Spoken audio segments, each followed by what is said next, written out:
নিজের চাইতে 17 বছর বয়সের বড় একজন লোকের সাথে আজ আমার বিয়ে।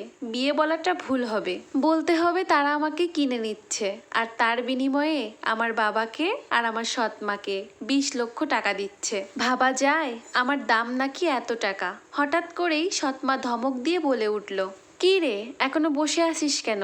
বরযাত্রী তো আসার সময় হয়ে গেল, তাড়াতাড়ি রেডি হয়ে নে, স্নান করে আয়। আমার সৎ মায়ের কথা শুনে আমি চমকে উঠলাম। বুকের ভেতরে যেন একটা পাথর চেপে আছে। আমি কিছুই বলতে পারলাম না।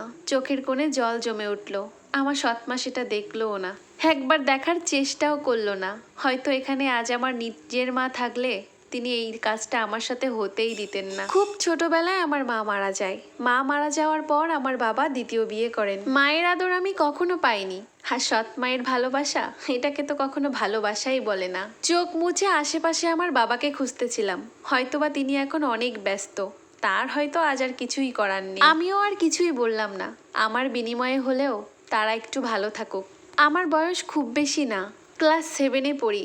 আমার সৎ মায়ের ঘরে আরও 2টা সন্তান আছে। সে খুব করে চায় এখন আমার যেন তাড়াতাড়ি বিয়ে হয়ে যায়।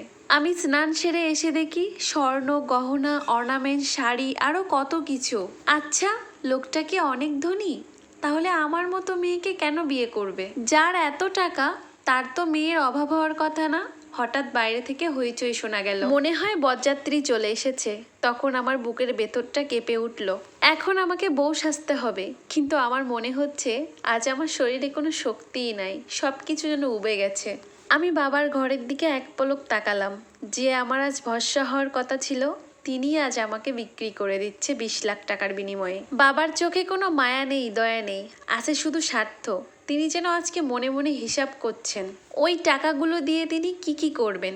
একটা অদ্ভুত প্রশ্ন আমার মাথার ভিতরে বারবার ঘুরতেছে। আমি কি মানুষ নাকি কোনো জন্তু? নাকি মানুষ না, কোনো বস্তু যে আমাকে হাটে বাজারে বিক্রি করা যায়?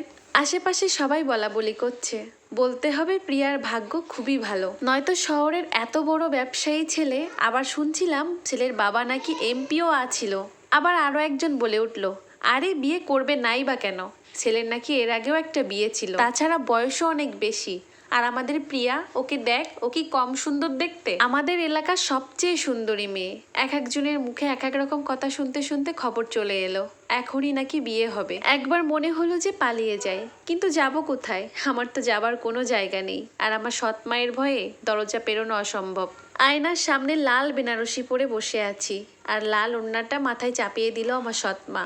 চাপিয়ে দিয়ে বলল, চুপ থাক মেয়ে, ভাগ্য এরকমই হয়। তোর ভাগ্য তো ভীষণ ভালো। মনে মনে বললাম, ভাগ্য? এটাকে কি ভাগ্য বলে? এটা এক ধরনের শিকল, যা অদৃশ্য। আজ আমাকে বন্দি করে দেয়া হচ্ছে সেই অচেনা জীবনে। অচেনা অজানা একজন মানুষের সাথে এখন আমি বসে আছি। আমি এখনো তার দিকে তাকাই নাই।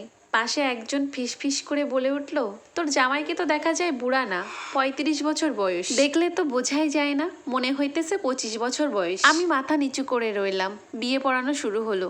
বিয়ে শেষে লোকটা আমার হাত চেপে ধরলো। আমি চমকে উঠলাম। আরও চমকে উঠলাম কখন জানেন?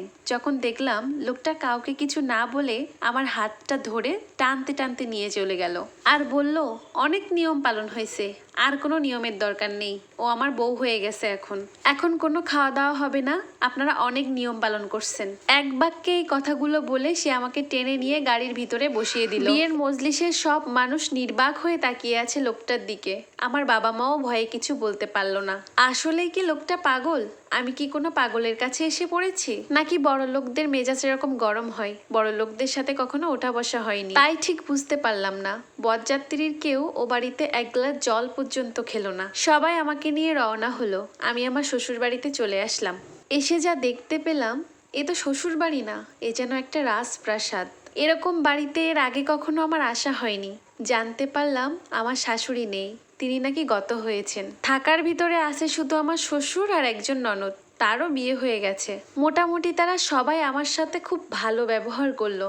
সমস্ত দায়িত্ব আমাকে বুঝিয়ে দিল তারা। আজ আমাদের বাসর ঘর। আমার ননদ খুব যত্ন করে নিয়ে একটা ফুলে সাজানো খাটে বসালেন। তিনিও খুব ভালো মানুষ, আর বললেন, শোনো, আমার ভাইয়ের কিন্তু এর আগেও একটা বিয়ে ছিল, তুমি হয়তো লোকমুখে শুনেই ফেলেছো। আমার ভাই তার বউকে অনেক বেশি ভালোবাসতো, কিন্তু মেয়েটা তার বিশ্বাস রাখেনি। মেয়েটা ছিল বহু ছেলেদের প্রতি আসক্ত। যাই হোক, সে নিজে নিজেই সংসারটা ভেঙে চলে গিয়েছে। আমার ভাই এখন আর তাকে ভালোবাসে না, যা আছে শুধুমাত্র ঘৃণা। সে মরে গেলেও তার দিকে আর ফিরেও তাকাবে না। তবে মেয়ে, তোমাকে একটা কথা বলে রাখি, তুমি কখনো আমার ভাইয়ের বিরুদ্ধে যেও না। সে তোমাকে অনেক ভালোবাসবে, যা চাও তাই দিবে। কিন্তু বিয়েতে ওরকম সিনক্রেট করার কারণ কি ছিল জানো? কারণটা ছিল তোমার বাবা মা। তোমার বাবা মার আচরণ আমাদের কারো কাছে ভালো লাগেনি। আমার ভাইয়ের তো একদমই ভালো লাগেনি। তারা প্রচুর অর্থলোভী। আত্মীয়দের সাথে কিভাবে ভালো ব্যবহার করতে হয়, কিভাবে যত্ন করতে হয়, সেটা তাদের ভিতরে নেই। যাই হোক, এসব কথা নিয়ে আমার ভাইয়ের সাথে কখনো বাড়াবাড়ি করবা না। আমার স্বামী কিন্তু মোটেও খারাপ মানুষ ছিলেন না। দেখতে দেখতে আমাদের বিয়ের অনেকগুলো বছর পার হয়ে গেল। আমাদের একটা ফুটফুটে ছেলে সন্তান হয়েছে। আর বিয়ের প্রথম দিন আমি আমার স্বামীকে দেখে ভেবেছিলাম সে হয়তো পাগল, খুব বদমেজাজি একটা লোক। কিন্তু লোকটা একদমই এরকম না। তার আত্মসম্মানে আঘাত লাগলে সে সেখানে এক মুহূর্তও দাঁড়ায় না। বিয়ের পর আমার হাজবেন্ড আমার বাবার বাড়ির কারোর সাথে কোনো যোগাযোগ রাখতে দেয়নি। বাবার বাড়ি বলতে বাবাই ছিল, মা তো সৎ মা। কিন্তু আমার বাবা কখনো নিজে থেকে আমার খোঁজ খবর নেয়নি বিয়ের পর। আমার বাবা মা খোঁজ নিলেও কি আর না নিলেও কি, সবাই আমার জন্য প্রার্থনা করবেন। তবে সৃষ্টিকর্তার অশেষ কৃপায় আমি এখন রাজরানী হয়ে আছি আমার স্বামীর ঘরে।